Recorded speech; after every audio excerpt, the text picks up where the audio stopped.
I was mainstreamed in school when kids like me were not mainstreamed. I was supposed to be in special ed, but my parents refused to put me in special ed. Kindergarten, first grade, second grade, third, fourth, fifth, sixth grade.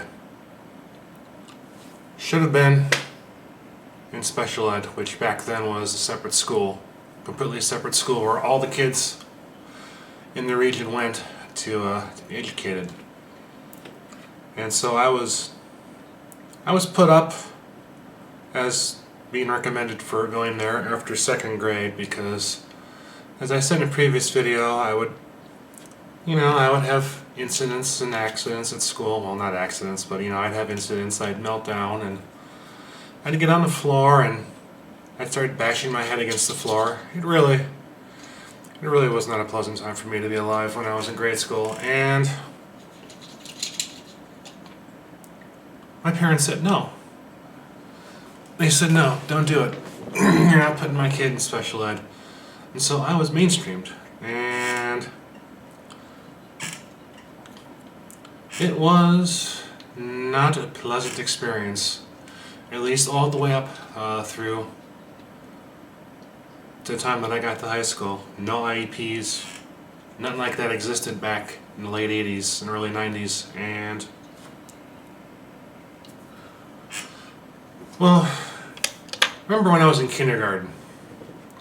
Kindergarten was a fun time to be alive, yeah. It was 1985 and I was 5 and on my way to being educated, and literally within 1 month of starting school, teachers, counselors, everyone at school is like, there's something wrong with this kid. There's something wrong with you. I remember my parents had a meeting with school counselors after school one day. I had free reign of the classroom, and this lasted about an hour. Parents came to pick me up. It was Mom, and Mom was not happy with me. And although I wasn't so much aware of it, it turns out that the teachers were very concerned with me because I just had some tacos. But the teachers were very concerned about me because I simply was not socializing well with the other kids, and I was having, problems as far as paying attention in class and doing, all the things that, a 5-year-old should do. And so I had to go see counselors every Friday afternoon, and they would get a report from the teacher, how I was doing the week for that week, and what I did right, what I did wrong, and I'd have to sit down and talk, and it was 2 of them. And occasionally the principal would come and would get involved. I remember one day I was in the counselor's office and the principal was in there, and I remember her first words to me, "So I hear Scott's been misbehaving again." Now, as a 6-year-old, you don't like hearing that kind of stuff. And I guess you could say it was kind of an omen for, the crap that followed. When I got into first grade was a reasonably good year for me. As I recall, I did not have anything too major go wrong, but, again, I'm sure my parents would tell a different story. But I do remember, it was the counselors every week, and, just to give you an idea of where I was, as far as being on the spectrum. We used to have, back in the day before the internet and VHS and all that stuff, you had these big, half-hour reels of 16mm film that we would watch programs on whenever the teacher wanted to do something audio-visualized. And when it was done, the teacher would have to rewind the film and put it back on the spool. And that was must-see TV for me, was to watch that film rewind, because the reels would spin. And of course, spinning with autistics and everything, that's just something that comes with being on the spectrum. But first grade ended, and then I got stuck in a YMCA program, and that was an absolute disaster for me, and that kind of carried over into second grade. So now I had a teacher in second grade. I just did not get along with her at all. And she was old school and I was new school. Let's just put it that way. I was something that she'd never seen before. And so, invariably, my efforts at, trying to be a good student never worked out for some reason or another. I would always, and it was never, never anything I intended to do. I mean, I wasn't trying to be a vicious kid, but that was just kind of how she treated me. And of course, I remember, this was the time frame when, things really got interesting, because I would have meltdowns in class, after I would have a confrontation with her, and that's when I would start slamming my head on the floor or the wall or something. And that, that resulted in, district psychologists becoming involved, and a lot of people from the Department of Human Services becoming involved, and there was actually an investigation on my parents because they thought that I was being abused, and parents didn't like it too much. And so at the end of second grade, I had an evaluation with the district psychologists, and it was revealed, or at least the testing revealed, that they didn't give me any kind of formal diagnosis, but they said that I was emotionally and behaviorally disturbed, and at the time they said that I qualified for special ed. So now this is where the story could have split, because third grade was kind of a watershed year for me. Had I gone to special ed, who knows what would have happened, what that path would have turned out, because third grade for me was actually the first year where I actually kind of started interacting with other students. And you see, before kindergarten, first, second grade, I remember doing group stuff with other students and whatnot, but I never initiated anything.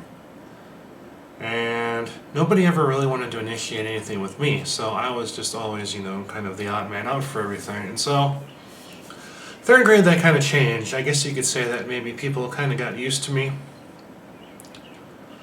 And so, well, this one kid that I was kind of friends with, or I made friends with. I talked about him in my other video, my autistic empathy video. He was kind of at the top of the social hierarchy, in my grade level, and so he took a liking to me, and so because he took a liking to me, everybody else, kind of took a liking to me. So suddenly in third grade, I suddenly had people I suddenly had people wanting to do stuff with me in recess. Still had a crap load of problems. I remember I got banned from several events because of behavior issues. But I wasn't hitting my head on the wall. But I did spend a lot of time in lunch hour detention for various issues that year, third grade. Oh yeah, and then so this one kid that I mentioned, he actually called me up on the phone one night. And I'd never gotten a phone call from anybody before. And I remember not knowing what to say on the phone. Here I am talking to this kid whose voice to me sounds totally foreign, and I'm just completely bewildered that this is going on, and I really don't remember being able to really say much over the phone, because I was like, wow, this is new. I don't know how to approach this. And so that was third grade for me. And third grade paved the way to fourth grade. So if you've watched videos that I've done in the past, you know about my even odd rule, where the even numbered years were the bad years and the odd numbered years were the good years. So fourth grade and second grade were two grades that by all accounts I flunked and probably would have been held back, and I would have been, I would have been like 14 years old in sixth grade. I mean, that's, the teachers, if things had gone, strictly by the books, that's what would have happened. Because I would have flunked second and fourth grade. Fourth grade teacher and I did not get along very well. It was the teachers. Because I had teachers that I could connect with, and I had teachers I couldn't connect with. And God forbid, had I had, the other teacher for 6th grade than the one that I did have, that probably would have been the worst year of all. But, just to give you an example of what happened to me in 4th grade, this teacher would flunk my homework because even though it was done, my handwriting was not what she wanted it to be, so if that was the case, she would purposely mark a question wrong, even though it might have been right. And that just aggravated me to no end, and I remember having a few meltdowns in class over that and having to go see counselors again, and my parents being called, and having to have special one-on-one conferences, and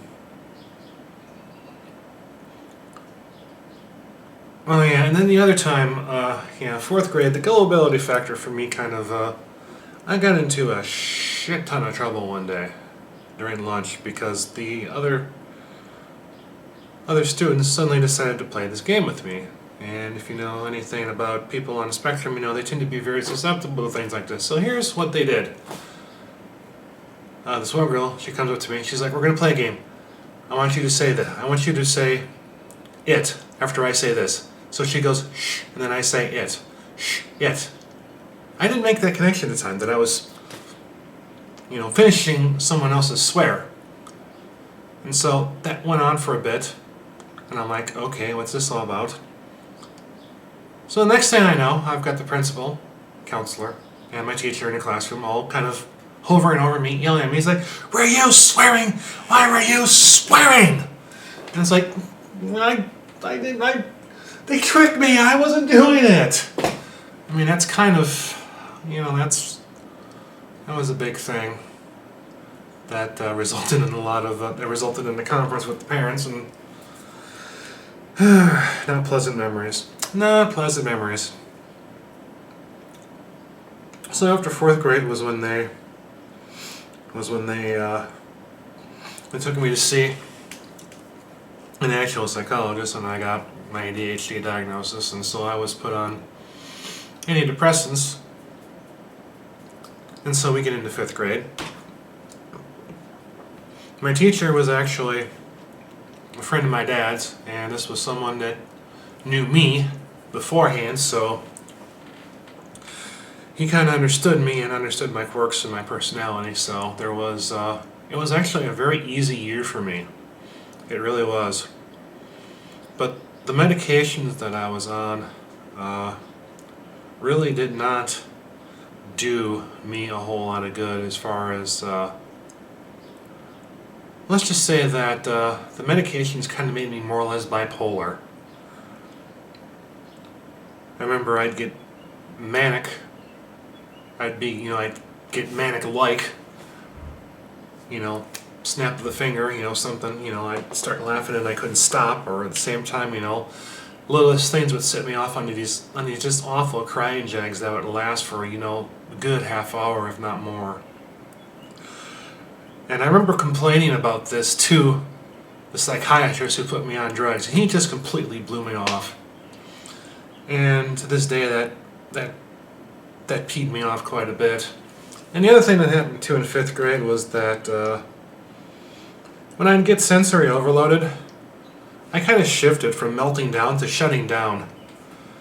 And the shutdown would always be accompanied by, I'd get a really, really bad migraine headache.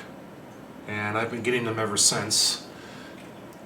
But early on, it would be a thing where, if I have a shutdown and I'd get a migraine, it would make me nauseous and then I'd throw up. And that happened a lot that year, and that kind of pissed off my parents, because my parents never, they were just like, oh, now what the hell is wrong with this kid, because my parents didn't understand me and I didn't understand them. And so this kind of, carried over into 6th grade. Because I was still on antidepressants, and so 6th grade, I had a teacher, it was an even year, so it should have been, so I count it as being a bad year. But academically, I didn't do all that bad that year. It was just everything else that kind of happened that year, because some of the students that I went to school with, they started bullying me. And another factor that was pretty much given every year was that we would have always one or two new students who would transfer in from another school, from another city or something like that. And without fail, they were the ones who would always bully me. But it was never the group of kids that I went with. But that year, that kind of changed. God, I remember one day coming to school.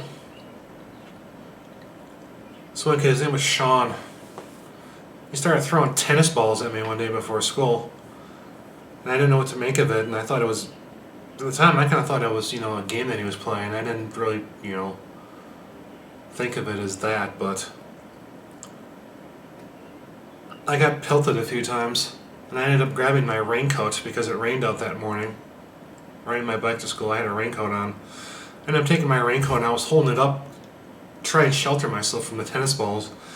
I ended up standing next to a window because I knew he wouldn't throw and hit the windows because the teachers would come out and yell. And then we had another kid, his name was Tim. He purposely set out quite a bit to get me upset. Needless to say, he found ways and was very good at doing so. And there were a lot of days where I'd be in the cloakroom, in the back of the room, just crying my eyes out for whatever reason because something happened. More often than not, that was instigated by him. If you want to know just how unorthodox, this was for someone like me back then in grade school, back in the late 80s, early 90s, to be mainstreamed. I found out a couple of things. Actually, I found out 3 things much later on after it was told to me, ex post facto. The first one was that every year before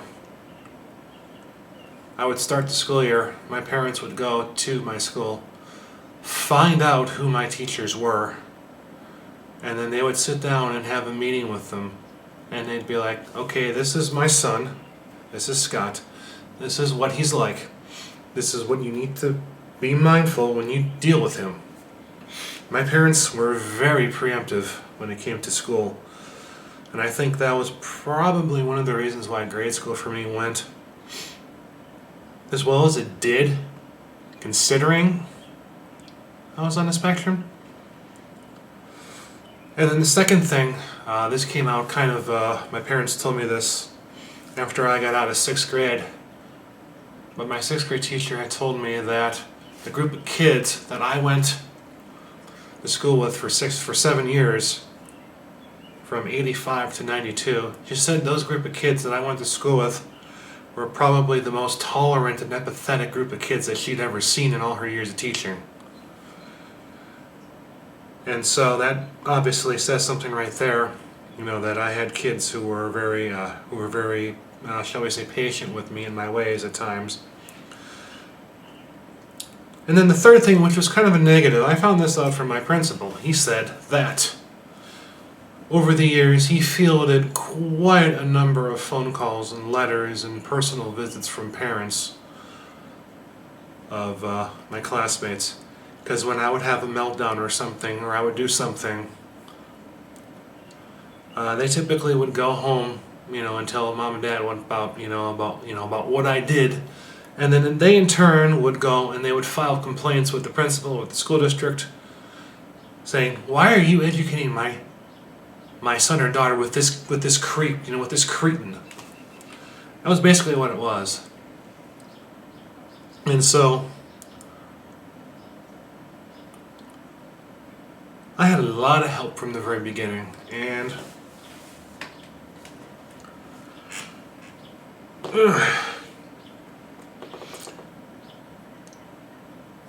let's transition to junior high school.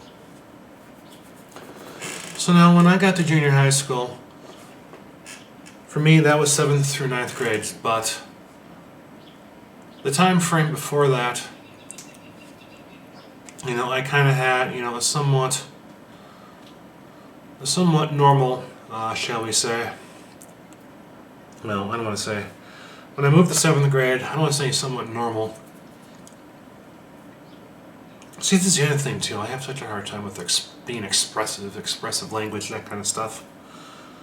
That's never been a forte of mine, so it's hard to recall things and then explain them because I have to find words to fit the pictures that I see. So, I got to 7th grade. I kind of had a social network set up. There was this one kid, but within, literally 2 weeks of starting 7th grade, everything was, I had to start over from scratch, and being, in a new school with several hundred new kids that I've never met before, and all the joy of being an undiagnosed autistic. Yeah, it went downhill pretty damn fast. The only people that I was really able to make friends with were all the other freaks in the school, and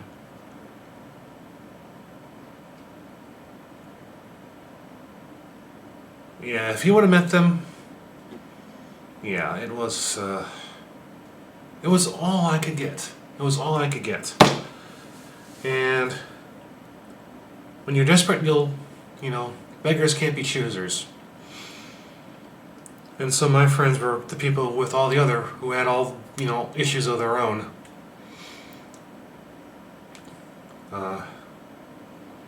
People who had, people who were just, well, I can easily say at least one of them was probably on the spectrum like me. Another one was neurotypical, but he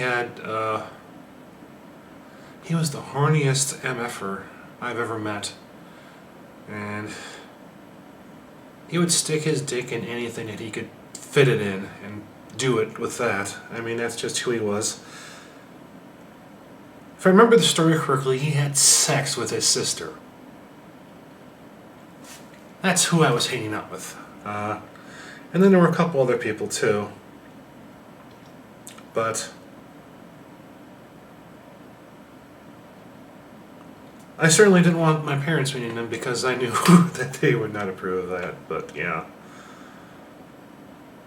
it was towards the end of 8th grade when I tried committing suicide because I just had enough of things. But that's that's not exactly a pleasant memory. But yeah, so that was the end of junior high school, and then high school, 9th, 10th, 11th, and 12th grade.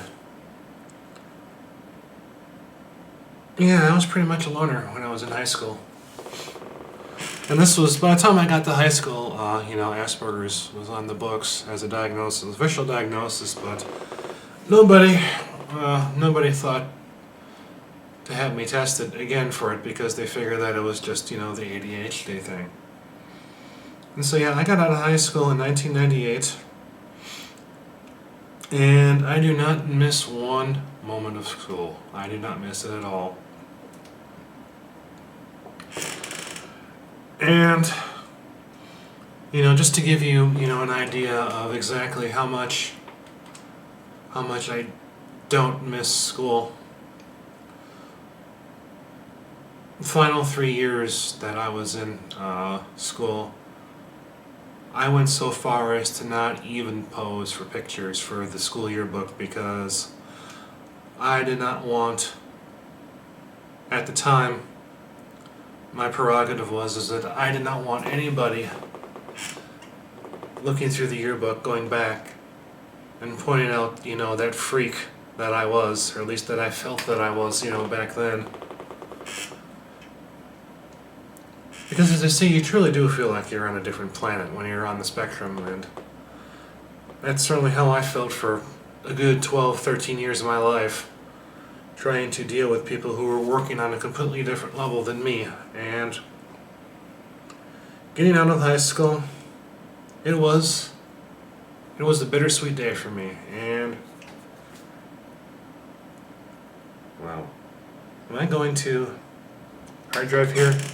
Because I have 10 minutes left. Well, I don't even know how long I've been going. Oh wait, I've been going for a half hour. So yeah, I'm just gonna stop this video now because I've been rambling for way too long. So I want to thank you all for watching this vlog, and I'll do another one at some point in the future.